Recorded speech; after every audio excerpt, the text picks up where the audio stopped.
Hey, what's up, functional bodybuilders? Marcus Philly here, and I'm joined by a very special guest, the one and only Coop from Garagegymreviews, who has looked at more fitness equipment than probably anybody on the face of the earth and tested everything that's out there, almost everything. Yeah. But he is here today, and we're gonna answer this question. What are the 5 tools that are underutilized and neglected in the gym that have the most versatility and can improve your training experience, especially as a functional bodybuilder? So we're gonna jump into those right now. Coop's gonna start off with number 1, and what are we gonna look at?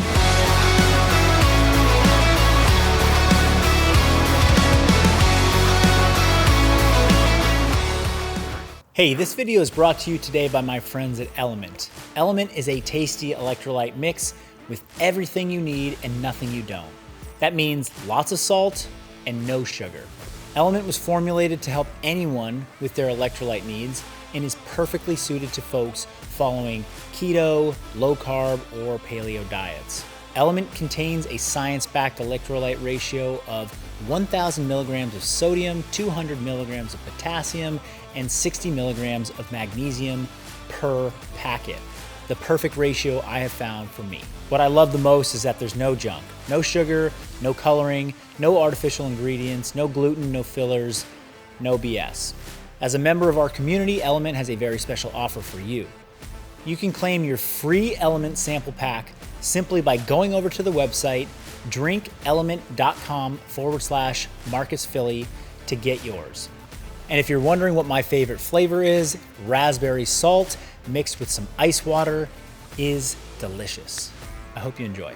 So the first one is a landmine. So when you're building a home gym, when you're training in your own domicile, you basically have a limited space and a limited amount of funds. So you want to maximize the amount of versatility you can do in that small space. And in my opinion, one of the most underutilized pieces of equipment that everybody that has a home gym can afford, everybody that has a barbell can use, is the landmine. Let's check this one out. So the landmine is so nice because it allows you to use a barbell you already have, but you can kind of replace an implement that a lot of people are already using in their commercial gym, and that's like a kettlebell or a dumbbell. It doesn't fully replace that, so if you can buy one of those, that'd be great. But you have to have a lot of space and a lot of money in order to have a full set of those. Whereas if you already have a barbell, you can use this. So this is the device that already uses the plate you've got and the barbell. This is from Eleiko. This is called a joystick. Pretty cool name. This is actually originated from a guy named Bert Soren, who created this because he wanted to use it for like throws. He was a collegiate thrower, and he was thinking, how can I create some instability as well as like this rotational movement with my barbell? And he came up with this. And so this one in particular fits into like a 2mm sleeve, or you can do a barbell sleeve, and then you throw your beautiful barbell in the end, and suddenly you have a place to do landmines. Now, I want you to basically not allow yourself to not have one of these because you can't afford this or don't want to go out and buy one. The way that we've done this before too is we took a tennis ball, cut an X in it, and then put it on the end and shoved it in a corner. So literally, if you have a barbell and you have a 50-cent tennis ball, anybody can use this. And now suddenly you have an implement using your barbell. You can put plates on the end here, and you can do all sorts of things, whether it's upper body stuff, so presses. I'll do a lot of kneeling press where I'm trying to keep my core tight. If you want to do a specific core work, you can do rotational work. If you really want to do some like more dynamic movements, you can kind of jump into it like you would an Olympic lift. There's just so much you can do with a landmine that already uses the equipment you have and can just increase the versatility in your training. So, in my opinion, one of the most underutilized pieces of equipment that's out there. So, the landmine is extremely underutilized, but Marcus, I know you have something that you say is also underutilized. Show me. So if you're going to be doing some functional bodybuilding at home or you're training at home, then getting into squats is part of your training life. It has to happen. And with so many people with ankle and hip mobility restrictions that keep them from getting into deep squats, I love to leverage the slant board or the heel wedge as a tool that everybody should have to improve their versatility and range of motion and the positions that they can get into when they do squatting movements and single leg squatting movements as well. Now, the most common application that we see these implements being used is the heel elevated squat. And the heel elevated squat, I often see people reach for a weight plate because if they don't have a wedge or a slant board like this is the next best thing. But I will say that when you squat with your heels elevated and you don't have like the middle of your foot supported and you can't get the ball of your foot on a slant, there is something that you're giving up in the way of stability. Sure. And I don't think it's optimal. Plus, with these variations that are out there that are relatively inexpensive, you should have something like this in your gym that you can use when we're doing heels elevated squatting. These are the ATG Buddies from my friend Ben Patrick. They're basically glorified door stoppers, and yeah. That's exactly the inspiration that he had from them. I like them because you can move them into different positions. If you want to squat a little wider, if you want to squat with your toes turned out a little bit. What a heel lift does is it allows you to get more knee flexion and deeper into your squat with good back posture.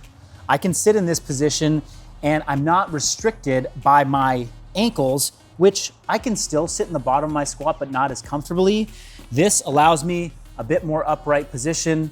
I'm gonna be able to preferentially train my VMO in this position. I'm gonna get more quad dominant squatting out of this. I'm also gonna be able to load heavier without putting a lot of pressure on my low back because now I have a very vertical and upright torso position. So if you have back pain and you wanna keep squatting, a more vertical position when you squat is optimal, and these can help you get into the position. This is a slant board from the Slant Board guys, and again, similar. This is a little bit more of an angle to it. Anywhere from like 20 to 15 to 10 degrees is probably pretty good, and it mimics having weightlifting shoes. Sure. Now, when people are first starting out lifting and squatting, a weightlifting shoe can be a couple $100, $150, $200, whereas these are gonna be much less expensive and they're gonna allow you to get into some of these same positions. And then additionally, you can be practicing single leg split squats, and they also can work for doing things like lunges, and they just afford you a couple different positions that you can get into for better knee health, hips, and deeper squatting. Another way that I use these, actually, I have these all throughout my house. I've been trying to have a flat-footed squat and sit in a flat-footed squat for like 30 minutes a day. I got the idea from a guy named Ido Portal, and he talks about just being able to rest in that position. Countries in which they rest in that position have the lowest amount of hip disease.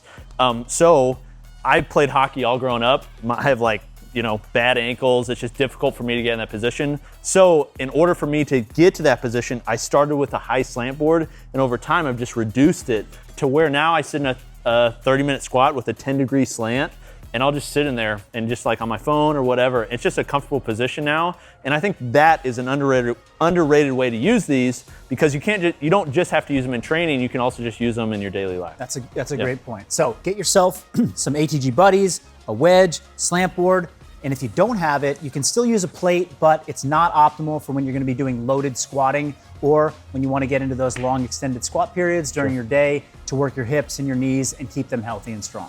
Okay, we've covered the Landmine, we've covered the wedge or the slant board, and now Coop's got number 3 for us. Okay, number 3 is resistance bands. And the reason I like resistance bands so much is because you can add them to the type of implements you're already using. So we call that accommodating resistance. It's a way to increase the load on, say, a barbell. So you can do deadlifts with it, you can do squats, but it can also be used as a standalone. Let me grab them. Okay, I have access literally to every piece of equipment that's out there. It's part of what my job is, to review everything that's available.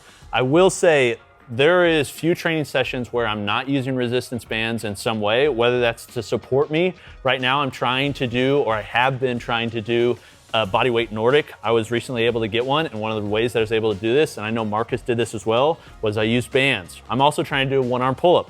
I use bands to support that effort of trying to get to one-arm pull-up. There's many people that have gotten to just a regular pull-up using bands, but that's the opposite way to use these. The other way to use it is as resistance. And so I will add these to barbells, but if I'm traveling, I am not traveling without resistance bands. So what I do is I take resistance bands, and then I take a bar called an X3 bar, and I'm able to get my entire workout in this small, compact form anywhere I travel. The reason they're nice is because as you pull further away from the contact point, the heavier it is. And the reason that can be nice is because so let's say on a deadlift, you are stronger from this range of motion to this range of motion than you are from here, from the floor up. So what you'll find a lot of times is people that are deadlifting, when they stall on a weight, they don't get it to here and then stall. Sometimes they'll try to hitch, but oftentimes it's getting the bar off the floor. So if somebody's trying to increase their strength and feels maybe a little bit overwhelmed by a barbell and they just want to use something else, Resistance bands can be great for that because they can do a heavy load and get used to that heavy load with a resistance bands that starts at a lighter weight, and once they're up to this mechanical advantageous position, they can then come all the way through, and it just gets heavier the farther away they go. But in addition to that, you can use them for rehab work, pump work. At the end of training sessions, oftentimes I'll take one of these light bands, throw it over the top of an upright, and then just do like hundreds on extensions or curls. I know there's lots of people that just like pump a lot of blood, so you get just a nice pump. It just feels really good, and you're also just like putting a ton of blood throughout your joints. Feels great. There's a lot of ways you can use bands. They're very cheap, they take up little space, and you can use them with just about any piece of equipment you've already got.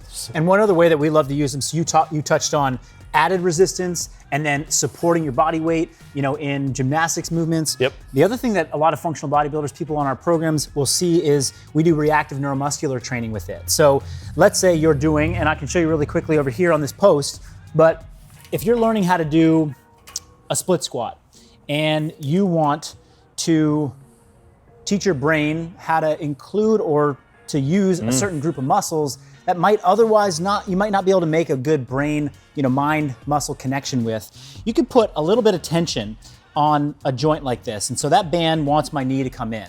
And we know with good squat mechanics or lunging mechanics, we want to keep that knee in line with our toes. And so as I come down, this is not a lot of pressure. This is, a couple pounds, a few pounds of pressure, maybe 10 pounds of pressure on my knee. As I go into my split squat, my brain knows to push against that. Otherwise, I'm gonna fall into something that doesn't feel strong. And you can do this with lunges, you can do this with rowing, you can do this with a lot of different positions as sort of like an added element or an added force point to another exercise. And this is a tool to retrain motor control, retrain motor patterns. And that's just such a valuable thing. So many people are focused on how do I get the weight up? How do I pull myself over the bar? And big thing for us is, how are you doing that, correctly? Are you engaging muscles well and correctly? Are you learning good biomechanics? Are you learning good motor control so that we can stay injury-free for long periods of time and feel really good in our bodies as well? Okay, so resistance bands are great, underutilized, and they're also cheap. But Marcus, what do you have next for us? We're gonna go look at the Parallettes. The Parallettes are a tool that popularized from gymnastics training, and now they have a place in the gym. So let me go grab them and I'll show you a little bit how we use them and why you should too. Okay, this is what a modern day standard pair of Parallettes looks like. These ones, metal, they have knurling on them, which makes them really nice to grip onto. Not all of them are constructed the same way. These are from Eleiko. Here's why I love them. A lot of people complain about wrist pain when they're doing things on their hands. Now, when we're training pushing exercises, I want people to be doing not only weight training where they're pushing weights away from them, but also where they're controlling their body weight. So when we're doing push-ups or dips or anything where we're doing something, our hands are fixed onto the floor or onto Parallettes, we call that closed chain upper body pushing. Closed chain pushing is a great way to develop your shoulders. It's a great way to keep your shoulders healthy, but if you have Parallettes and you're doing this frequently, this is gonna give you options in how you're gonna be able to grip. It's gonna save your wrists from always being pressing on the floor. It's a great way to practice inversions too. If you are interested in practicing any handstand work, when you're on the floor and you're getting inverted, that puts a lot of stress and strain on the wrist. This is actually why Parallettes were a big training tool in gymnastics, is because if you're working on your handstands day in and day out, getting your hands into this neutral grip is gonna save your wrist and allow you to keep training your shoulders, developing scapular strength, developing balance upside down. So I love these for push-ups. I love them for handstand holds against the wall. I also love the fact that even if you find push-ups to be a challenge, this is something that you should continue to practice, and actually having Parallettes can change your body angle where I'm now at an incline, and so I'm actually not pressing all of my body weight that I would in a traditional push-up. And so somebody who's actually relatively new or a beginner can get onto Parallettes. It's gonna be a lot more comfortable on their wrists, and it's gonna be a little bit easier for them to have good mechanics in their push-up because they're not supporting as much of their body weight through the range of motion. For those of you who are advanced, the other reason why Parallettes are great for push-ups is because over time, you are going to want to extend your range of motion and learn how to drop your chest below the surface that you're actually pressing from. You can do that with your hands up on plates, and you can go into deep push-ups or depth or deficit push-ups. I just find this to be the most comfortable position on the shoulders and I have the option of changing hand positions. This is another big thing that we do in functional bodybuilding is we look at changing our grips, changing our hand positions to train the same patterns in unique ways that are gonna train our shoulders, our lats, our scaps, and all the different aspects of our upper body just slightly differently without totally transforming the movement pattern. Now, one final thing is that if I switch positions and I go into sort of a tuck position, I can create a really easy and accessible L-sit variation, which is one of the most potent core and hip flexor training exercises there are.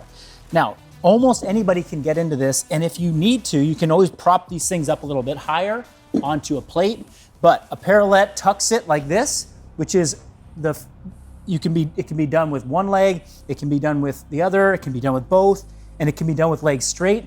This is almost like an infinitely scalable core and hip flexor exercise that is really good for hip and low back health.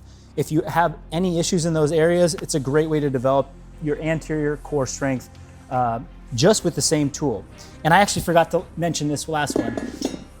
This exercise right here for triceps is one of my absolute favorites. And just by taking one parallette and switching it around, you can find great arm focused or arm isolation variations of the press.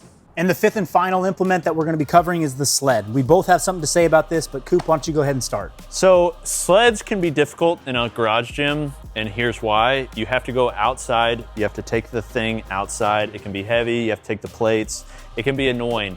But I will say the benefits outweigh those negatives. I have annoyed neighbors in the past, running down and up the sidewalk, scraping the ground. You now have opportunities to use different ones like we saw in your garage gym. You got a torque tank fitness sled. They make other ones that use magnetic resistance and wheels. That's the type of sled that I most often use. These ones right here, this was my first sled right here. This is the exact sled I used, and I dragged that sucker up and down my driveway and up and down the neighborhood road all the time. But there's a lot of benefits to these where you can add resistance to the type of training you're already doing. So think of like curls and presses and all that sort of stuff. But you can also use them in the way that I use them most often, and I think you do as well, is for warm-up. So talk about how you use it for pushing and pulling for your warm-up. Yeah, and this is one of the things that we talked about before. It's, create the lowest barrier to getting started with your training. And for me, when I come in, I always prioritize getting some form of warm-up in. And sometimes I don't want to get 5 different pieces of equipment out to start my warm-up because it just takes time and I need to get right away started. So a sled is great for that. What I'll do is I will actually take a strap like this and I'll have it typically wrapped around my waist. This one would be tied, or I would have it some way secured. I would push the sled for about 20 meters, and then I would drag it backwards for 20 meters, and then I push it forward for 20 meters, and I do that for 5 sets. And after 100 meters of forward and backwards on each direction, that's about 5 minutes of work, and I'm totally ready to go for my entire training session. Like, I'm warmed up from top to bottom, and especially on a leg day, you get your quads, you get your glutes, you get your ankles, you get your calves, everything feels good and flowing. And so it's just like as simple as it could be. And I think there's a lot of added value to developing good leg strength and ankle mobility over time. Yeah, so I follow the exact same method. I'm sure inspiration from Knees Over Toes guy. Yep. I do 5 minutes. I do it out in my driveway. I do it every lower body session and most upper body sessions too. That's the way I warm up, and then I'll get into my session. One benefit I found from it is I do jujitsu. And so when I'm trying to keep somebody down, I'm driving through them oftentimes. So if I'm in like cross side or side control, basically I'm on top of them and I'm driving through. One of the big benefits I found from this is my feet have just strengthened dramatically because I'm constantly driving through the sled. And then when I'm walking backwards, I'm going knees over toe and I'm getting a lot of quad function, but I'm also driving my toes into the ground. So building your feet and making sure that you're using shoes that allow you to splay your toes and push to the ground, I found a lot of benefit through doing the sled that I wouldn't even thought of for jujitsu and other type of training I do as well. I think that's a great point. And if you can get the right footwear to support that improvement in your foot strength, great. If you're in a gym and you see these sleds and you're not using them and there's a turf like this, then I actually recommend ditch the shoes, ditch the socks, get your bare feet into the turf, you'll actually start to work your toes and a lot of foot muscles that you otherwise won't, and that has one of the biggest benefits of this entire process of pushing and pulling sleds. Sure, and I think these, as well as every piece of equipment we've talked about, they're not expensive tools. No. Like, you're using the weight resistance you already got for your barbell. For these other ones, you're using a lot of the same tools you've already got, or they're pretty cheap, or you're utilizing them with things you've already got. And a lot of gyms already have these anyways, so just start using them, take the cobwebs off of them, and throw them into your training. Coop, thank you for joining us today. I hope you guys got something out of this video. If you got any questions for us, drop them in the comments below. We'll be sure to get back to you, and we'll see you next time on the channel.